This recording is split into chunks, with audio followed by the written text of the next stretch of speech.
Hello, I'm Philip Stoughton. I'm at Apex 2023 and I'm joined by IPC Chief Economist Shawn DuBravac.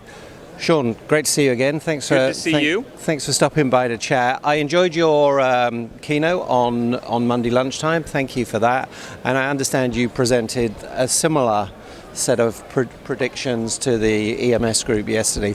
I really wanted to dig in from the high level you did on Monday to how that impacts us within the industry and the people that are visiting and exhibiting here. One of the trends you talked about was AI. Lots of people have got AI on the booth. How do you see that operating in a manufacturing and supply chain environment? Yes, I think there's two big trends. One is the economic environment that we're in, and then the second is some of the technology trends. So you hit on AI. When I look at the show floor, you see a lot of equipment looking to optimize the software layer.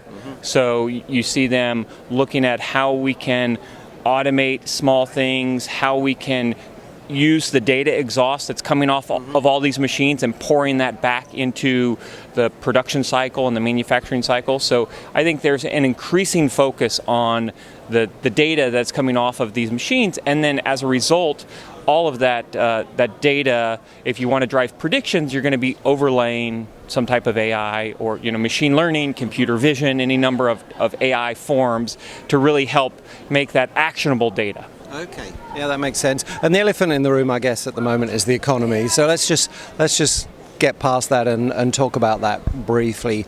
Where do you see it going this year? A lot of EMS companies have a big backlog, have a big order book. They've seen a dampening in demand, perhaps more in the consumer sector than other sectors. They're hoping more IoT, more technology is going to buffer. Where do you see it as we go through the quarters of this year? I think if you look back at last year, the year ended up materializing much worse than we had anticipated at the beginning of the year for a number of factors. Obviously, inflation ramped up, prices ramped up.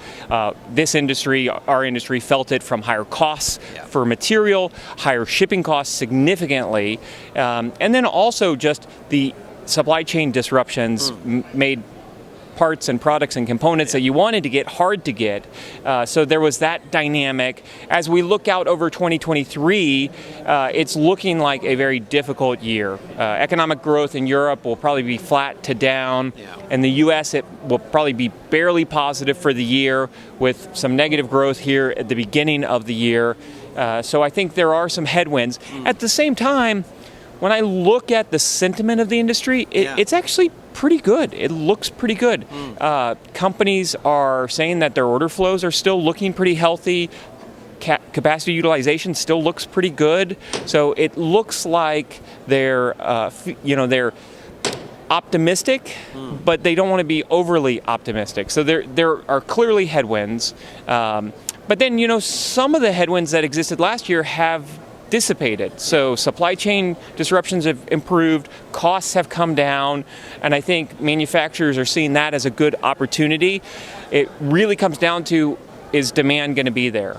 But we have demand. Yeah, and I think that's different in different pockets. So I think that's really interesting. Most of the EMS industry had a banner year in this year, so they did pretty well. When we look through the year, do you see? I think sentiment's just changed week by week over the last 6 weeks. Are you feeling more positive than you were in, say, December, or is it pretty much the same? And how long and how deep do you see a downturn, if there is one? So I think it really is industry dependent. Defense had a great year last year. I think they'll have a good year again this year. There's demand with the geopolitical uncertainties in the world. There's demand to replenish our stock of equipment and material. We've obviously deployed a lot of material globally into Ukraine, and so there is demand there that I think will continue. I think aerospace is looking pretty good. I think the consumer segment has been hard hit because they had so much growth in the immediate aftermath of the pandemic. So there's definitely a slowing that's happening in the consumer segment, and that's really what's capturing a lot of the big headlines. It's these large consumer-focused companies that have been laying off tech workers. But I think if you look more broadly at some of the segments, they're looking pretty good. The auto sector has gotten back and overcome some of their supply chain disruptions. I think demand is waning there with higher interest rates and higher costs of vehicle acquisition, but at least you don't have some of those supply chain disruptions. So it really becomes sector by sector. Sector dependent. I think what's good is a lot of companies I'm talking to have pretty robust backlogs. So they feel like they've got backlogs that will carry them through much of 2023. And so when we look at the economic outlook, it does look like we see weakness in the first half, but that kind of keeps getting pushed out. So there is this feeling like, oh, we're definitely going into a recession, the inevitability of this recession, but that inevitability keeps getting pushed out.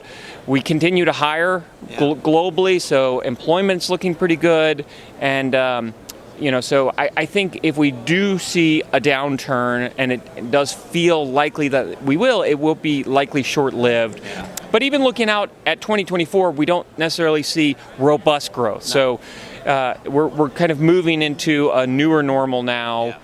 Of kind of steady growth and, probably single digit. I think a lot of companies had double digit growth last year, which is going to be, really challenging to keep going. One of the issues a lot of companies seem to have is labor challenges. Yes. Do you see that continuing, particularly here in the US? I think labor challenges continue to be a struggle for a lot of companies. If you look at our sentiment data that we publish every month, they're still saying labor costs are high, finding workers is hard. So I think there is a lot of struggle there.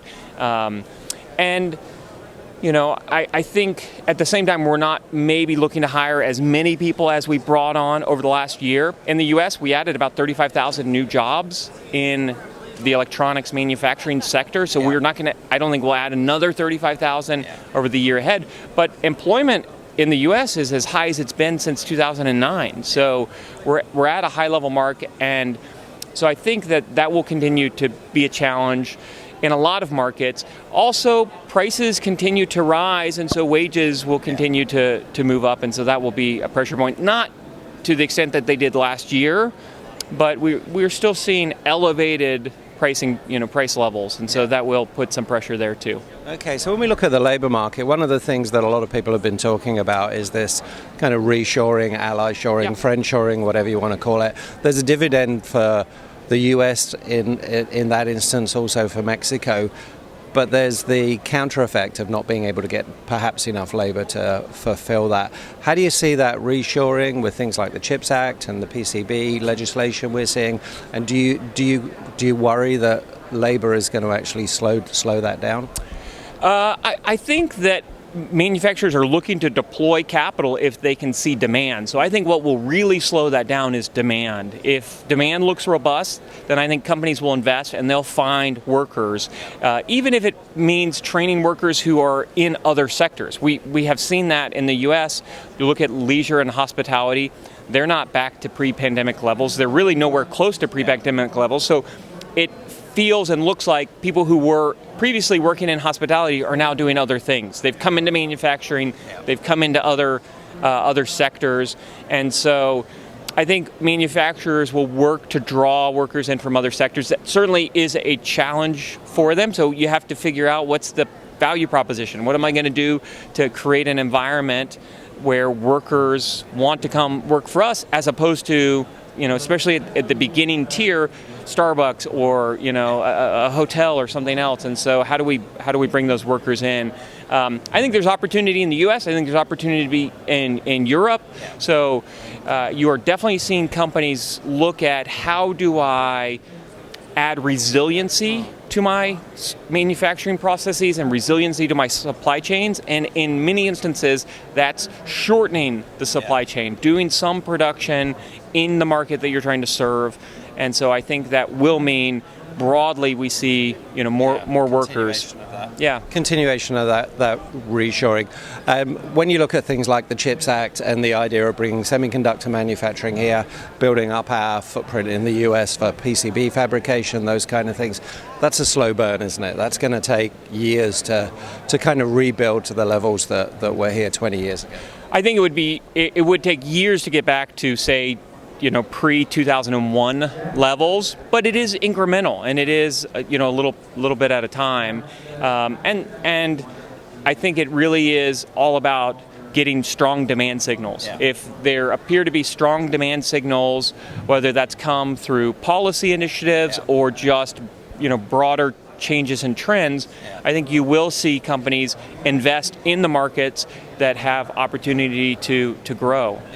And different parts of that segment obviously take longer. If you think about some of the semiconductor manufacturing, and that gets all the headlines, those are very big deployments. They take a long time. There's environmental impact studies that need to be done. Other segments of the electronics industry can come online quicker. And now it looks like lead times for equipment are coming back down. Shipping costs are coming back down. So we could get some of these lines up quickly. I think it is important to recognize we need it all. You need the whole ecosystem to come along.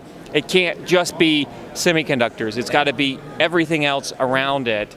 And I think we're moving in that direction. Yeah, and it is a question of just those incremental steps and getting that ship moving in the right direction. So that's moving in the right way.